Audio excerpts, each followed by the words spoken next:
This is how Paul talks about what Jesus has done through the cross in Colossians 1 and 2. It's Colossians 1, 13 to 14. He has delivered us from the domain of darkness and transferred us to the kingdom of his beloved Son, in whom we have redemption, catch this, the forgiveness of sins. So in Jesus' death on the cross, he is extending forgiveness to sinners. And as a result of his extent of forgiveness, what happens? We get transferred from the domain of darkness to the kingdom of the Son, to the domain of the ruler of this world, to the kingdom of the beloved Son. This is how Paul will pick up on that in Colossians 2. And you, who were dead in your trespasses and the uncircumcision of your flesh, God made alive together with him, having forgiven us all our trespasses, by canceling the record of debt that stood against us with its legal demands. This he set aside, nailing it to the cross. This is the result in verse 15 of chapter 2. He disarmed the rulers and authorities and put them to open shame by triumphing over them in him. Did you catch that? The result of Jesus' substitutionary death was that the debt we owed was paid, nailed to the cross. But the rulers, the authorities, they were also put to open shame on the cross. They were nailed to the cross. Our sin, Satan, and all his cronies put to death on the cross through Christ's death. That's what's happening in the cross of Christ. Satan utterly defeated. But you and I know that Satan's still around. This is what Revelation will tell us. That in Revelation 12, it'll tell us that while Jesus has defeated Satan, he has thrown him out of heaven. He has cast him down. He is now here on earth wreaking havoc. He's a defeated enemy. He's angry. He's a scared dog biting anything it can. That's the equivalent. It's dangerous, but it's defeated.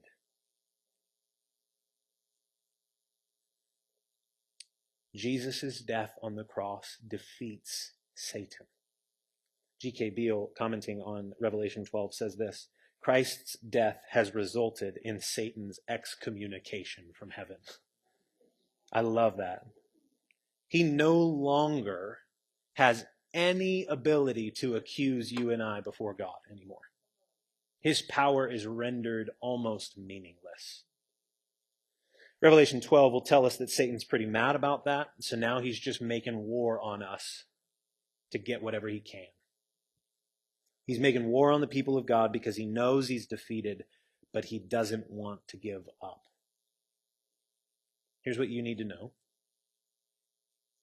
Our enemy is defeated, but he's active.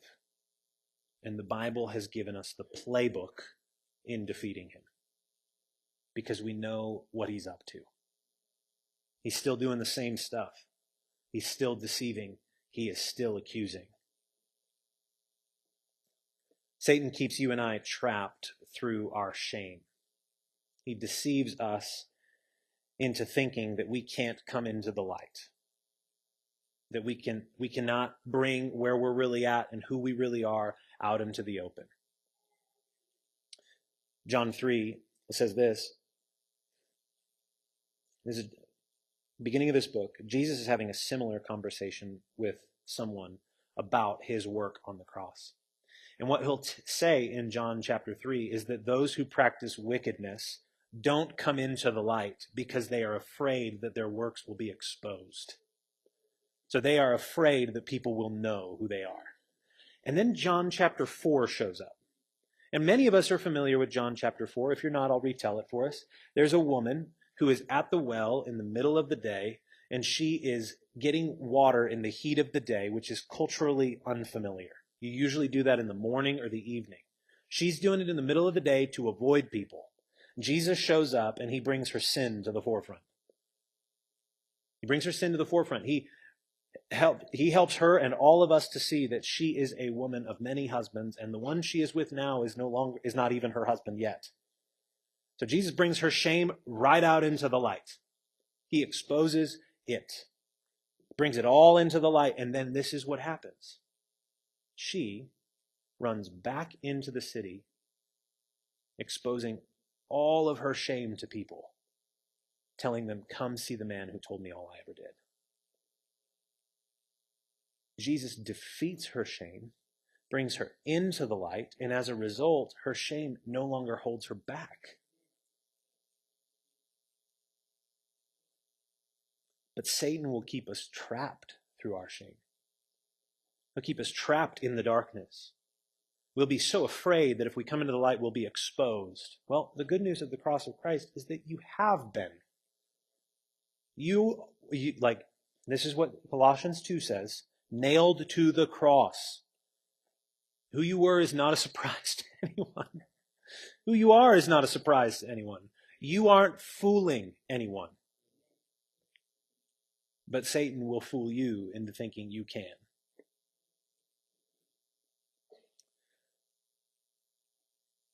Satan will also keep you trapped by lying about God. You see, we'll get stuck thinking God could never love me because I did this. Or God could never forgive this particular thing. Or we'll start to think something like this, which I think is more prevalent now. God isn't really that, he's not really concerned with this sin. He's much more interested in the bigger sins. Like this one, it's fine. I can keep that one to myself. I think it's the bigger sins. That's what he's worried about. And he'll deceive us into thinking if you don't have the big sins, you haven't murdered anyone or cheated or done any of those things, well, that's not that big of a deal. It's just a white lie. Or I just, cheated on my taxes a little bit. It's not that big of a deal. You got 2 days to make it right. That was a joke. But he'll just start to convince us, yours are not that big of a deal. Everybody else's are. Yours are fine. So he'll start to lie about even what God thinks about our sin to convince us to keep it hidden.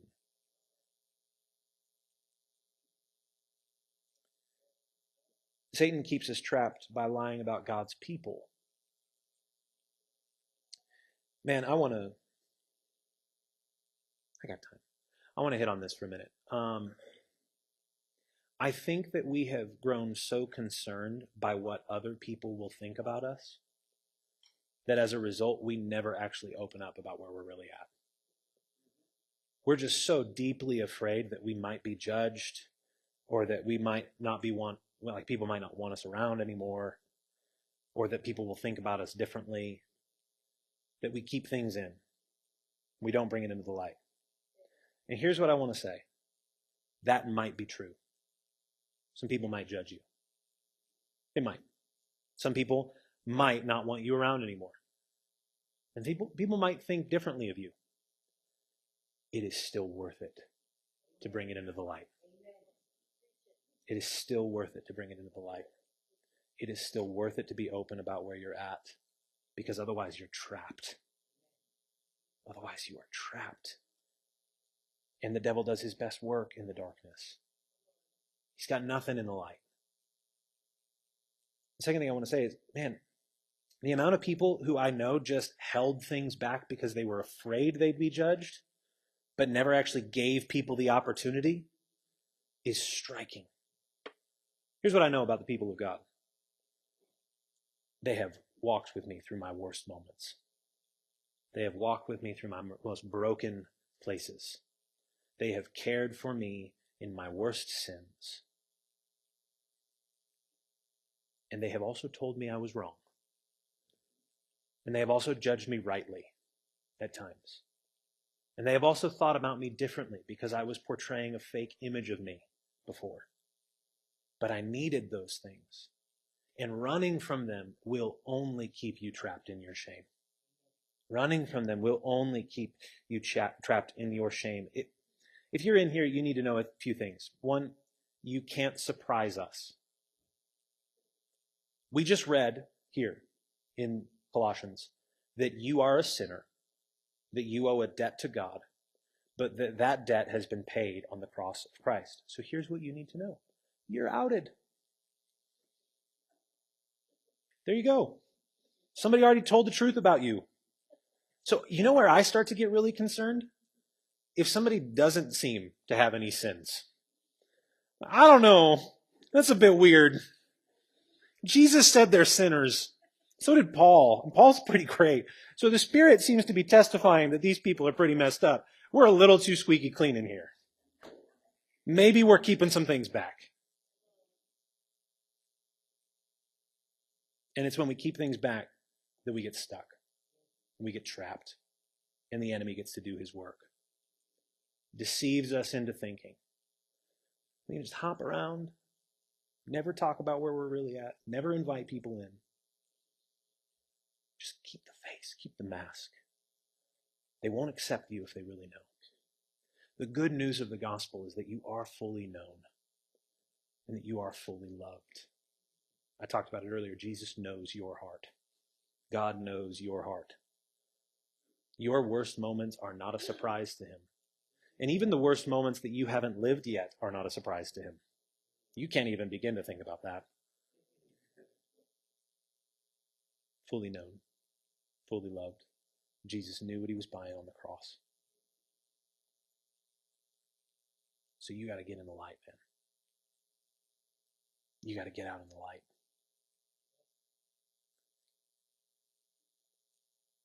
You can't fight sin in the dark.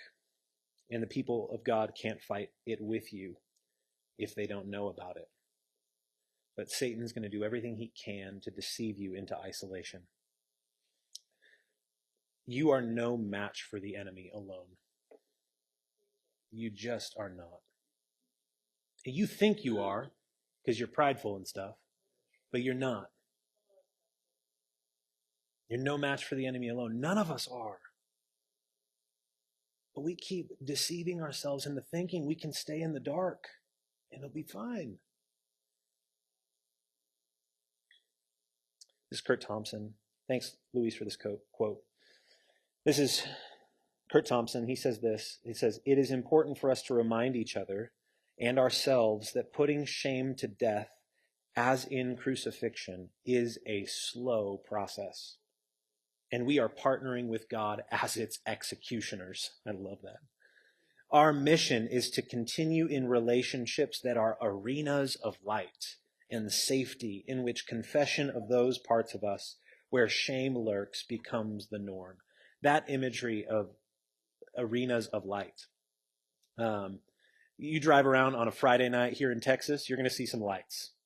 You know, at football stadiums across the city. Nothing on that field gets missed. They are so well lit so that you can see everything. It's an arena of light. That's what the church should be. An arena of light where nothing gets missed, all of our broken places on display.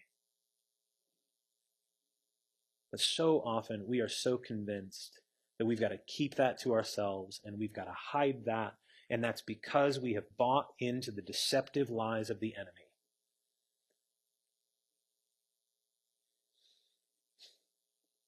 Satan deceives, but he also accuses, and it's important that you and I remember that Satan can't say anything true to God about you anymore. He can bring up all your sin if he wants. But God sees you in Christ. God sees you as forgiven through the death of Jesus. He may be able to trap you in wrong thinking about yourself, which is one of the reasons we get stuck. But God won't hear the accuser anymore for those who have been drawn to Christ when he was lifted up. Jesus' death defeats Satan. And I just want to press here. So many of us are control freaks. And we're afraid of coming into the light because we don't want to lose control of the narrative of what people think about us. That's idolatry. I can craft my own image that people don't have to see. And as long as they don't have to see it, I can craft what people think about me. I can carefully cultivate my public image, and my private image is just a wreck, but my public image, people can't see it. I can control the narrative so that people can't speak into that. I can control the narrative so people will only think what I want them to think. Some of the worst moments of my life have been crafted by that kind of thinking. I have just a genuine commitment to never have you surprised by anything. It's my goal in life. It's like, I just don't want my congregation to be surprised. I'm messed up. I need Jesus. Progressively, I need him in different ways, but I need him, and you need him. And the more you and I seek to control the narrative, the less we will allow the beauty of Jesus to actually be seen and known and cultivated in our lives. You've been outed on the cross. So, what's the application of this? As Jesus said, the light is among you. Walk while you have the light. Run to the light. Run to the light, my friends. Satan is defeated. Don't remain in the darkness where his limited power is effective. Bring it into the light. Bring it into the light. Satan has not won. He has been defeated.